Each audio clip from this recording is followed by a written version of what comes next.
In this video, I'm going to show you how you can easily share Instagram comments to your story.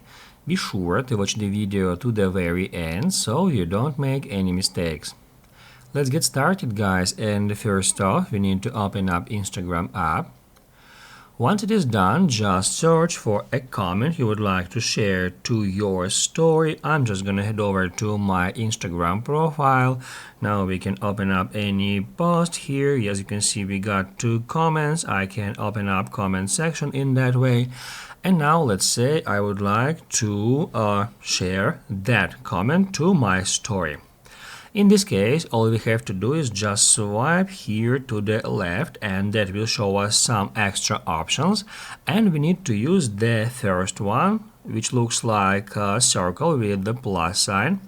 I'm just going to tap right here, and that will create a story that contains the image of this post, and also here we can see that comment attached, and we can move around a picture and that comment widget. We can resize both of them, we can rotate them in that way, and also we can use that tools to edit our story. We can add there some text, we can use these sticker options, and also we can add some music here. Once you are done with that, to share your story, just hit right here.